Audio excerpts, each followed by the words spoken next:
हे- hello दोस्तों, आज हम केमिस्ट्री के इम्पोर्टेंट पार्ट को कवर करेंगे जो एग्ज़ाम के पॉइंट ऑफ व्यू से इम्पोर्टेंट हैं। आइए हम लोग स्टार्ट करते हैं मिश्र धातु से संबंधित कुछ महत्वपूर्ण प्रश्न। तो आज का पहला प्रश्न है, गैल्वेनीकृत लोहे पर लेप होता है। तो गैल्वेनीकृत लोहे पे किसका लेप होता है? जस्ते का। देखिए, लोहे पर गैल्वेनाइजेशन करके इस पे जस्ते का कोटिंग किया जाता है जिससे लोहे में जो है जंग नहीं लगता है। आइए नेक्स्ट क्वेश्चन, निम्नलिखित में से कौन सा तत्व जर्मन सिल्वर में उपस्थित नहीं होता है? तो देखिए, जर्मन सिल्वर में जो है एल्युमिनियम उपस्थित नहीं होता है। ठीक है, तांबा, जस्ता, निकेल उपस्थित जर्मन सिल्वर में होता है और सबसे अधिक मात्रा में तांबा होता है 60%। ठीक है, नेक्स्ट क्वेश्चन है, निम्नलिखित मिश्र धातुओं में से किसे अमलगम कहते हैं? देखिए, अमलगम वो है, देखिए, जो पारा के साथ मिश्र धातु में शामिल होता है। केवल लोहा को छोड़कर सभी धातुएं पारा के साथ मिश्र धातु बनाती है। ठीक है, तो पारा कॉमन है। तो आइए देखते हैं इसका सही आंसर क्या है। तो पारा और जस्ता। ठीक है, आइए नेक्स्ट क्वेश्चन चलते हैं। स्टील की कठोरता प्रदान करने के लिए इसमें मिलाई जाती है क्या चीज़? तो इसमें कार्बन की मात्रा बढ़ा दी जाती है तो स्टील कठोर हो जाता है। ठीक है, निम्न मिश्र धातुओं में से किसमें तांबा की मात्रा अधिकतम होती है? तांबा की मात्रा अधिकतम होती है पीतल में। ठीक है, पीतल में 70% जो है तांबा होता है। आइए नेक्स्ट क्वेश्चन पे चलते हैं।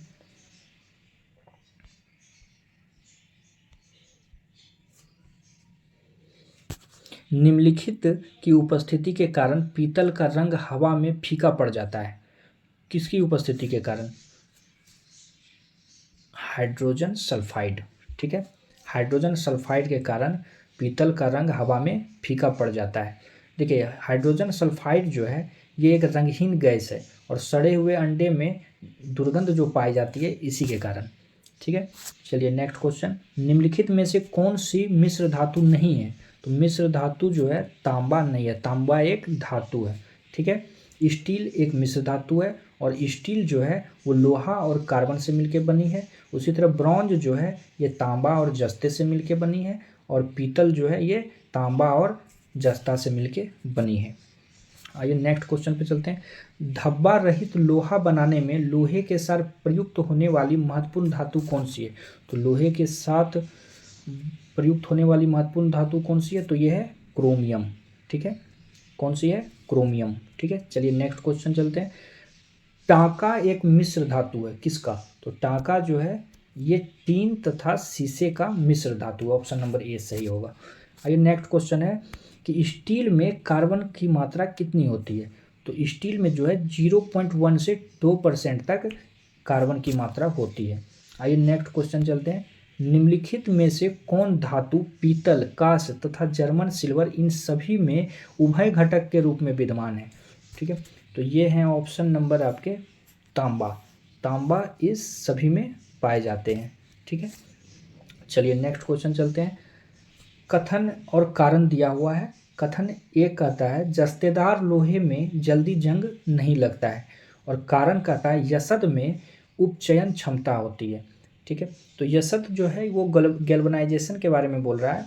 तो गैल्वेनाइज जब करेंगे तो लोहे में जंग जल्दी नहीं लगेंगे। सही बात है, तो ऑप्शन नंबर ए सही है इसका। ठीक है, ए आर दोनों सही हैं और आर ए की स्पष्टीकरण कर रहा है या व्याख्या कर रहा है। चलिए नेक्स्ट क्वेश्चन, स्टेनलेस स्टील मिश्र धातु है। तो स्टेनलेस स्टील किसकी मिश्र धातु है? तो याद रखिएगा ये लोहा, क्रोमियम, मैग्नीज एवं कार्बन का मिश्र धातु है स्टेनलेस स्टील। ठीक है, चलिए नेक्स्ट क्वेश्चन, पीतल निम्न की मिश्र धातु है। पीतल किसकी मिश्र धातु है? तो पीतल जो है तांबा एवं जस्ते का मिश्र धातु है। ठीक है, चलिए नेक्स्ट क्वेश्चन चलते हैं। कांसा किसकी मिश्र धातु है? तो कांसा जो धातुओं से मिलके बनी है तांबा और जस्ता से मिलके बनी है। चलिए नेक्स्ट क्वेश्चन चलते हैं। एल्युमिनियम पृष्ठ प्रायः एनोडीकृत होता है, इसका अर्थ है उस पर निक्षेपण होना। देखिए, एनोडीकरण क्या होता है कि ये एनोडाइजेशन किया जाता है एल्युमिनियम में जिससे कि उसमें जंग ना लगे या घिसावट ना हो। ठीक है, तो इसमें जो है एल्युमिनियम ऑक्साइड की परत चढ़ाई जाती है। ठीक है, चलिए नेक्स्ट क्वेश्चन चलते हैं। मिश्र धातु में किस पदार्थ के संयोग से स्टेनलेस स्टील अचुंबकीय हो जाती है? मतलब कौन सी धातु मिलाई जाती है जिससे कि स्टेनलेस स्टील जो है वो अचुंबकीय हो जाती है? ठीक है, तो इसका सही आंसर हो जाएगा निकेल। ठीक है, इसमें निकेल मिलाने से ये अचुंबकीय हो जाता है। ठीक है, चलिए नेक्स्ट क्वेश्चन पे चलते हैं। निम्नलिखित कथनों का परीक्षण करें। देखिए क्या कह रहा है, पीतल तांबा, पीतल जो है तांबा तथा जस्ता दोनों का मिश्र धातु है, सही है। ठीक है, मैग्नेटाइट एल्युमिनियम का सबसे अधिक महत्वपूर्ण अयस्क है, ये गलत है, ये जो है गलत है। ठीक है, देखिए एल्युमिनियम का सबसे अधिक महत्वपूर्ण अयस्क अगर है तो वो बॉक्साइड है। ठीक है, चलिए नेक्स्ट पढ़ते हैं। दूसरा क्या कह रहा है कि पारदित सम्मिश्रण वे पदार्थ हैं जिसमें पारा अनिवार्यतः सम्मिलित होता है, सही है। ऑप्शन डी कह रहा है कि फोटोग्राफी में पोटेशियम नाइट्रेट प्रयुक्त होने वाला एक अनिवार्य रसायन है। देखिए ये गलत है। 4 नंबर में होगा सिल्वर ब्रोमाइड, फोटोग्राफी में सिल्वर ब्रोमाइड का यूज किया जाता है। ठीक है, तो ऑप्शन नंबर ए और 3 दोनों सही है। ठीक है, ऑप्शन नंबर 1 एंड 3 दोनों सही है। ठीक है, चलिए नेक्स्ट क्वेश्चन चलते हैं। निम्नलिखित में से कौन सा तत्व लोहे के साथ मिश्रित होने पर इस्पात बनता है जो उच्च ताप का प्रतिरोध कर सकता है, जिसमें उच्च कठोरता तथा अपघर्षण प्रतिरोधकता होती है? तो देखिए इसका सही आंसर हो जाएगा ऑप्शन नंबर बी, क्रोमियम। ठीक है, चलिए नेक्स्ट क्वेश्चन पे चलते हैं।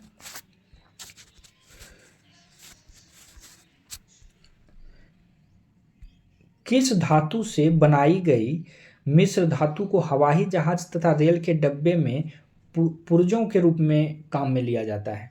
ठीक है, देखिए पुर्जे के रूप में काम में लिया जाता है एल्युमिनियम को, क्योंकि ये हल्का भी होता है और मजबूत भी होता है। ठीक है, इसीलिए हवाई जहाज एवं रेल के डब्बे में इसका यूज किया जाता है। चलिए नेक्स्ट क्वेश्चन है, स्टील से स्टेनलेस स्टील प्राप्त करने के लिए उसमें कुछ तत्वों को मिलाकर उसे और अधिक संशोधित किया जाता है। निम्नलिखित में से कौन सा उस कार्य के लिए प्रयुक्त नहीं है? देखिए इसका सही आंसर हो जाएगा ऑप्शन नंबर बी, सिलिकॉन इसमें नहीं मिलाया जाता है। ठीक है, इसमें कार्बन, मैग्नीज और निकेल तीनों चीज़ मिलाया जाता है, लेकिन सिलिकॉन इसमें नहीं मिलाई जाती है। चलिए नेक्स्ट क्वेश्चन है, सूची 1 को सूची 2 से मिलान करना है। देखिए जर्मन सिल्वर निकेल। ठीक है, सोल्डर में यूज करते हैं टीन का, ब्लीचिंग पाउडर में क्लोरीन और हाइपो। देखिए हाइपो क्या है, तो हाइपो जो है ये सोडियम सल्फेट है। ठीक है, और Na2H2O3 इसका सूत्र होता है। ठीक है, चलिए नेक्स्ट क्वेश्चन चलते हैं। जंग लगने पर लोहे का भार क्या होता है? तो जंग लगने पर लोहे का भार बढ़ जाता है। चलिए नेक्स्ट क्वेश्चन चलते हैं। पारद धातु मिश्रण है। देखिए पारद धातु क्या है, तो पारद इसे आप पारा कह सकते हैं, पारद ही पारा है, और इसका एक और अन्य नाम है क्विक सिल्वर के नाम से भी इसे जाना जाता है, और इसका संकेत है Hg, और इसका परमाणु संख्या जो है वो 80 होता है। ठीक है, तो पारद धातु मिश्रण है, तो इसका सही आंसर हो जाएगा ऑप्शन नंबर सी, ये मिश्र धातु है। ठीक है, पारद युक्त मिश्र धातु होती है। ठीक है, चलिए नेक्स्ट क्वेश्चन, निम्नलिखित धातुओं में से कौन सी एक अमलगम नहीं बनाती? देखिए बताए थे स्टार्टिंग में ही, अमलगम नहीं बनाती है किसके साथ, तो लोहा के साथ जो है नहीं बनाती है अमलगम। और अमलगम में कौन एक भाग लेता है कॉमन रूप से, तो वो है पारा। ठीक है, चलिए आज यहीं समाप्त करते हैं।